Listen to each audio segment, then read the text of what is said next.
Alright guys, Tetraquibit here again today, and the main topic of today's video is going to be about the format, because there hasn't been too much Rostermania stuff going on, so I've been finding a topic for videos left, right and centre. If you guys have any suggestions for the next few days, if nothing in Rostermania happens, then leave them down in the comment section below. So as I said, today we're going to talk about the format for the Call of Duty Open events, where I think personally, I think it's flawed. I think it could definitely be better. We're going to go through a few examples of systems where, or well, situations where it's been bad, and also systems where it can be at least improved upon to some degree, because we play right now a single round robin group format, which in my opinion is not the best. So yeah, we'll get into that. A couple of Rostermania things to get out of the way first. I'd like if you enjoyed the video, subscribe if you're new as always, leave your thoughts on this down in the comment section below, as I'm sure you will, and you know, give me some reasons why maybe you'd prefer some of the ideas I present, or also why you prefer the single round robin that we have currently. Maybe a sentimental value, maybe there's a great reason behind it. I'd be really interested to know. So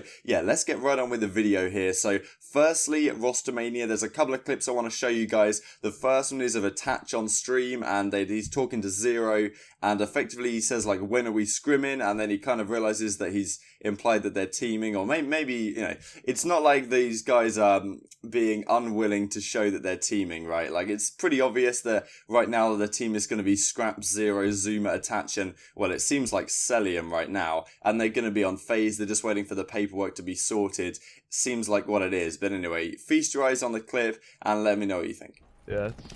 Trey, why don't we scrim, huh? When's like your team gonna scrim? Like, cause my team might like hit you up for a TS or something. I think we start tomorrow, brother. You start tomorrow, alright, bet, You want to schedule one? I'll have my coach hit your coach up. So definitely a hint of sarcasm there in the last couple of sentences, and this is a clip from Dashy's stream where they're talking about Pharaoh's potential new team, and TJ says he's going to be teaming with Kyler, which is Hook, so listen out for that. Yeah. 4 Eastern. Who's his team? What is Pharaoh's team? Looking at chat. And nobody's streaming. I'm streaming. Oh. Wait, why is it a secret? We're gonna be playing them. I mean, is it a Wait, who's the team though? Tyler. There you go. And the crew. Clearly, there's a new crew. Okay, so with that out of the way, let's go through the format changes that I would like to see. I'm not sure exactly what changes I would make, but I'll give some recommendations, and yeah, I'll say why I don't like the current system. So I think this is one of the most famous examples, you can see on screen here, of when the system did not work to its greatest effect, because this is a single round robin group format. This is what we have in every single one of our open tournaments, and well, the tournaments aren't going to be open going forwards. They're not really open now, considering the top 16 teams in the Pro League are the ones that get into the pools nowadays. We don't have the teams from open bracket anymore, which effectively makes it like champs every single event. So Call of Duty champs, if you don't know how it's worked for, I think at least since Ghosts, has been something like this. There's 32 teams, there's 8 groups, and each group has 4 teams in, and they play each other once, and then the top 2 teams move on in the tournament. Now, usually in an open event, you would see that the bottom 2 teams go down to losers bracket, so you might not think it's so bad in that scenario that if you lose out on a dodgy tiebreaker here, at least you still have a chance to win the tournament. However, at Call of Duty Champs, the losers bracket does not begin from groups, it only begins from winners round 1. Therefore, the bottom 2 teams in the group are eliminated from the tournament. So I'm sure a lot of you guys can remember which tournament this was. This is World War II 2018 Call of Duty World Championship, where yes, Evil Geniuses beat Optic Gaming in that crazy 3-0 fashion. Optic only needed 1 map to make sure they were ahead of EG on the tiebreaker, but because EG won every single map, Optic went home. Now, you could argue, okay, Optic deserved to go home, they got 3-0'd by this Evil Geniuses squad, and Aches, they couldn't win a single map, they only needed 1. At the same time, they won both their other series 3-1, 3-0. They lost 1 series to the team that ended up winning the entire World Championship, and they went home in a top 24 placing. Now, I did make a video on this at the time, but I thought that nowadays I'd broaden the discussion a little bit. And I think it's pretty obvious to see why that is flawed to some degree. You can come top 24 in an event, losing one series to the inevitable, to the eventual champions. So, pretty ridiculous. Now, this situation also would occur if Supremacy happened to be 3-0, and the other 3 teams were 1-2. One of those teams would get out of the group having only 1 win. So they could have lost 2 series and have 1 win and get out of their pool. Whereas, this pool, like Optic Gaming, they can only lose 1 series and they can go home immediately. So, not the best system, I think. Also, one thing to consider is when there are tiebreakers, the tiebreakers are only done between the teams that are tied, which is very interesting because say we had a scenario where Supremacy were 3-0 and these teams were all tied at 1-2 and Supremacy had managed to beat all of them, right? Now, the map count is considered between these teams in the ties only to be between the teams that have played. So if we look in this situation, between the teams that are tied, EG went, they 3-0'd Optic Gaming and then they got 3-1'd by Elevate. So their overall map count is 4-3 against the tied teams. Now, Elevate's map count is 4-4 because they got 3-1'd by Optic, but they 3-1'd EG, so that's 4-4. And then Optic's map count is 3-4 in the other favour. So because EG are 4-3, between the teams, Elevate are 4-4 and Optic are 3-4, then Optic are the ones to lose out in this situation. Now, if Supremacy were, as I say, 3-0 right at the top here, then this same between the teams map count would apply between the 1 and 2 teams. There would be no consideration of how well you had done against the team that won the pool, which doesn't make much sense to me. If you're a team within these 3, say Supremacy were just rocking it, they're 3-0 comfortable, but, Optic were able to take them to a map 5 and they 3-0'd the other 2 teams, surely that bit of information is quite important in determining who might be the best out of these teams, because the best team in the pool that beat everyone, at least Optic were, in this hypothetical example, significantly closer to beating them than the others. But that information apparently is completely discarded when we talk about these tiebreakers. So that's a couple of reasons why I don't like this. So we have alternatives. So this is the system for that recent World Gaming event in Toronto. This is known as a GSL format. Now, we all are familiar with double elimination brackets, but this is effectively a double elimination bracket within the group stage as well. So this tournament, after the group stage, it was a single elim from there on out, which I don't like. I still prefer double elimination. I think it's a luxury we have in esports because players don't get crazy tired like they would in normal sports that we do well to exploit. But yes, so Group A, Group B is organised as follows. The teams are put in first round matches, probably seed 1 against seed 4, seed 2 against seed 3, or probably maybe the other way around because EG were probably the first seed here.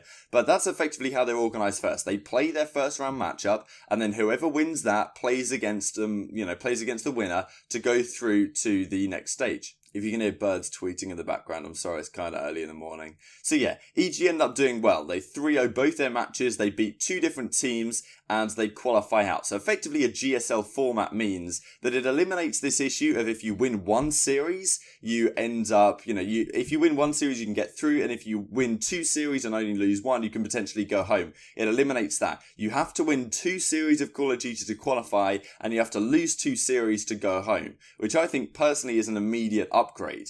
Even though maybe it's a little bit more difficult to understand, I can appreciate that. So the teams that lose end up playing off against each other, and then the winner of that plays against the loser of this match, which FaZe Black end up winning. So yeah, you can see how this works. The teams that won had to win 2 different series. The teams that lost had to lose 2 different series. Now there is a flaw with this system, which we can see in Group B here. So Yer beat Nation of Power 3-2 in the very first round. Then they went on to play Cyclone and lost. Then they come down to the losers bracket effectively, and they beat Nation of Power yet again, because Nation of Power, I guess, to some degree did them a favour, you could say, and eliminated UYU. Therefore, UYU got to play a team that, in theory, they may be, let's say Yer were actually the 3rd best team in the group or something like that. Obviously, they won the tournament, so it's not the case. But say they were the 3rd best team, Cyclone were the best team, and then UYU were the 2nd best team. But for whatever reason, Nation of Power had a really, really good matchup against UYU, and for whatever reason, have a really good matchup against Nation of Power. Say that they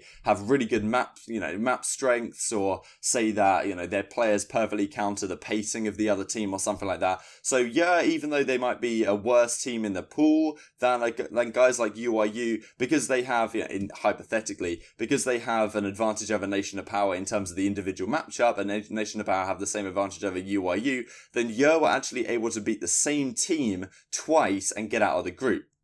So at least in round robin, you have to play every other team, whereas it's possible in a GSL format, you only have to play one team twice, which isn't the best, but of course at the same time it does mean that the team you're playing again also eliminated another team, so there's kind of an assumption that you would have been able to do the same thing. So this is one format to be considered. It also reduces the amount of matches played, so of course every team has to play every 3 other teams in the pool, which is 12 matches, but because teams, both matches are counted when I say 12 from both ends of the perspectives, there's actually only 6 matches that need to be played, as we can see right here. So 6 matches played here, but only 5 matches played in a GSL. So it actually saves time in that aspect as well. And maybe it creates more hype for some of these matches, because you don't get matches like you would in a round robin, which are pointless. Every match in a GSL format actually means something, which is why I think it should definitely be considered heavily for future events. Now, there is a further format which we'll look at. Now, this is the idea of the Swiss system. Now, you guys may have heard of this before. They use it in CSGO quite a bit, or at least they have done in the past. I think it originates from chess, and it's quite interesting. Of how it works, and I really like the concept in theory, is that every single team starts out the tournament with, they have a seeding, but effectively they are all 0-0. They haven't played a match yet, they're 0-0. They get matched up randomly with other opponents from the 0-0 category. And if they win, then they go into the 1-0 pool, and then they play against another team that also won a game. When you get to 3 wins, then you qualify for the next stage, for example. So they do this kind of thing at the CSGO Major, where they have 16 teams, you need to narrow it down to 8. So X amount of teams qualify at 3-0, and then most of them get through at 3-1, and then a couple of teams get through at 3-2, and then everyone who loses 3 series loses and goes out the tournament. So effectively what it means is that you have to win 3 separate series against 3 separate teams, because you're not allowed to play the same team again. You have to win 3 series against 3 separate teams to qualify. You have to lose 3 series against 3 separate teams to go home. So it seems very attractive on the surface, but I think this is something that I could only really recommend for Call of Duty Champs, because this takes a long time. And also one of the issues is that you have to wait for every single round, every single game in that particular round to finish before the next round can begin, because you have to wait for every single game to be over so that you can then redo the pairings from 1-0, whatever. Now, it's very cool on the surface, and one thing that also makes it even better is this implementation of something called the Buchholz number. Now, what this means is, say that 2 teams are both 2-0, so they're matching up against each other, they've been randomly paired against each other from the 2-0 category, they've won their first couple of games. Now, who should have the advantage here? So, for example, who gets to choose the maps, I guess, in Call of Duty, or, who gets to choose, map 1, who gets to choose what side they're on, because in Call of Duty we have a thing called, Team A and Team B, and Team A gets to choose certain one of the maps to pick, and Team B gets to choose the other ones, and usually the higher seed gets Team A, and they get some sort of perceived advantage in the veto process. So how do you determine that? In Call of Duty, you can determine it by the Buchholz number. Now, what this means is, say I'm 2-0, so that means that I won my first round match. So the team that I beat in the first round was 0-1, and they played a game in the 0-1 bracket against another 0-1 team. Say that the team that I played then beat that team, so they're now 1-1. But the team that my opponent who beat, who's also 2-0, the team they beat in their very first round, they lost their next round matchup. So the team that they beat is 0-2, the team that I beat is 1-1, which says in theory that I should have had a harder time beating that team, as they are perceived to be better in the Buchholz system. So I would then get the advantage because the combined records of the teams that I've beat is better than the combined records of the teams my opponent has beat. And you can also do it by round count and all that stuff, but it's difficult to do in Call of Duty. So I thought I'd put that out there for you guys, because that's considered to be one of the, like, as most perfect a format as you could get. So I thought I'd at least put it out there for you guys to consider. So yeah, I hope you guys enjoyed the video. Like if you did, subscribe if you're new as always. What I'd really like to see is something like a GSL implemented in other tournaments. If you guys did watch the Toronto event, I'm sure you guys thought this tournament, well, I'd be interested to know what your thoughts were on this format overall. So yeah, hope you guys enjoyed the video. Thank you guys so much for watching, as always, and I will see you next time. All you're gonna do is just call out that they're going B and they're all at freaking A. I'm not pushing you by myself. Fuck that shit. There we go. Yo, clip it! Clip it! Someone clip it for me. Yo, fuck these kids. Bro, I just wasted a crash. Clip it! Oh, clip it, bro. Shit! Bro, clip that shit, bro. No!